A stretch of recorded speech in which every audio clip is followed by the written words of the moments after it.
টানা বৃষ্টি ও উজানের ঢলে সিলেট সুনামগঞ্জের সার্বিক বন্যা পরিস্থিতি অবনতি হয়েছে। এছাড়া তিস্তার পানি বেড়ে প্লাবিত হয়েছে কুড়িগ্রাম, রংপুর, লালমনিরহাট ও নেত্রকোনার নিম্নাঞ্চল। সুনামগঞ্জ পানি উন্নয়ন বোর্ড জানিয়েছে, সকাল থেকে সুরমা নদীর পানি বিপদসীমার 27 সেন্টিমিটার উপর দিয়ে প্রবাহিত হচ্ছে। এতে বাসা বাড়ি, রাস্তাঘাট সব ডুবে গেছে। চরম ভোগান্তিতে অন্তত 9 লাখ মানুষ। এদিকে সিলেট কৃষি সম্প্রসারণ অধিদপ্তর জানিয়েছে, জেলায় 11,707 হেক্টর ফসলি জমি বানের পানিতে ভেসে গেছে। এছাড়া কুড়িগ্রামের কাউনিয়ায় তিস্তার পানি বিপদসীমার 17 সেন্টিমিটার উপর দিয়ে প্রবাহিত হচ্ছে। এতে ভয়াবহ বন্যা চোখ রাঙাচ্ছে উত্তরের জনপদেও। নগদের কাছে সব গ্রাহকই প্রিয়, তাই তো সারা দেশে ক্যাশ আউট চার্জ সবচেয়ে কম।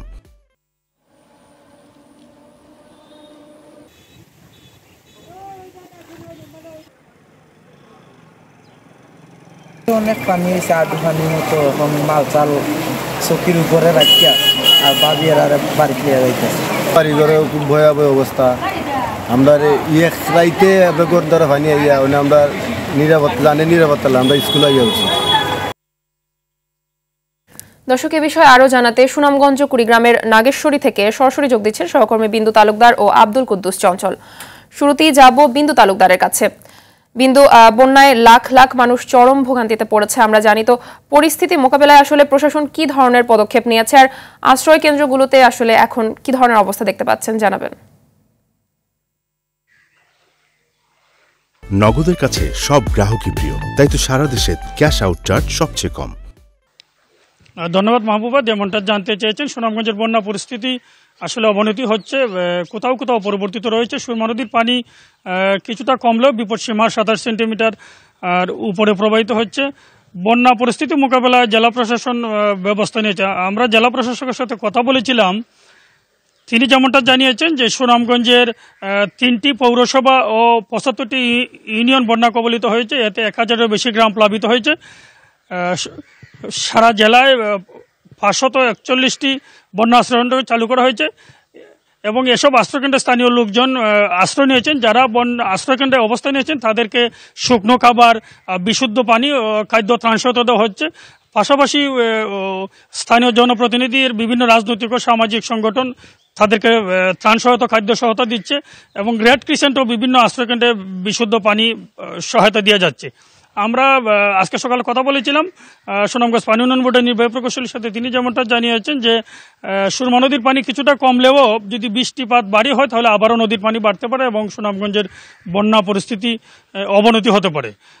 তো সুনামগঞ্জের জেলা প্রশাসন যেমনটা জানিয়েছেন আমাদেরকে যে যেখানেই বন্যা কবলিত লোকজন দুর্ভোগে আছেন, খবর পাচ্ছেন, তাদেরকে উদ্ধার করে বন্যা আশ্রয়কেন্দ্রে নেওয়া হচ্ছে, তাদেরকে ত্রাণ সহায়তা দেওয়া হচ্ছে, খাদ্য সহায়তা দেওয়া হচ্ছে। একই সাথে বন্যা কবলিত লোকজনের জন্য প্রতিটি ইউনিয়ন ভিত্তিক মেডিকেল টিম গঠন করা হয়েছে।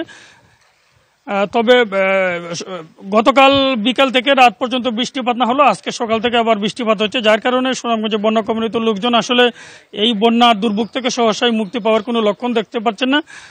এই ছিল আসলে সুনামগঞ্জের বন্যা পরিস্থিতির সর্বশেষ।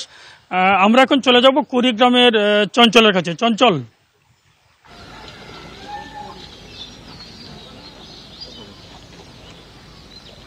বিন্দু, ধন্যবাদ আপনাকে। আপনি যেমনটি জানাচ্ছিলেন সুনামগঞ্জের বন্যার খবরাখবর, আসলে কুড়িগ্রামে ওরকম বন্যা পরিস্থিতি এখনো কিন্তু সৃষ্টি হয়নি।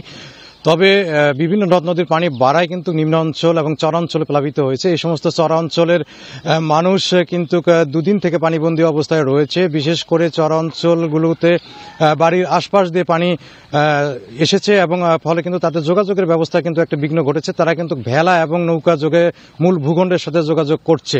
এছাড়াও কিন্তু এই সমস্ত এলাকার যে আবাদি জমি ছিল, বিশেষ করে পাট, আউশ ধান, শাকসবজি সহ যে পটল আবাদ রয়েছে, এগুলো কিন্তু পানিতে নিমজ্জিত হয়েছে। ফলে কিন্তু কৃষিতে একটু ক্ষতির সম্ভাবনা দেখা দিয়েছে। আপনাকে জানিয়ে রাখছি যে এই কুড়িগ্রামের উপর দিয়ে প্রবাহিত হচ্ছে ধরলা, তিস্তা, ব্রহ্মপুত্র এবং দুধকুমার। এগুলো কিন্তু ভারত থেকে নেমে এসেছে এই নদীগুলোতে। ভারতের উজানে যদি বৃষ্টি হয় তাহলে কিন্তু এই অঞ্চলগুলোতে প্লাবিত হওয়ার সম্ভাবনা থাকে।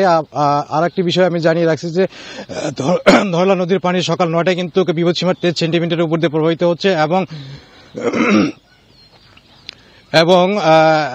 তিস্তা নদীর পানি কিন্তু বিপদসীমা 16 সেন্টিমিটারের উপর দিয়ে প্রবাহিত হচ্ছে। তো এই দুই নদীর পানি কিন্তু বৃদ্ধি পেলে কিন্তু শুধু কুড়িগ্রাম নয়, রংপুর এবং লালমনিরহাটের কিছু অঞ্চল প্লাবিত হওয়ার সম্ভাবনা রয়েছে। তো এই ছিল আমার কাছে কুড়িগ্রামের বন্যার সর্বশেষ খবরাখবর।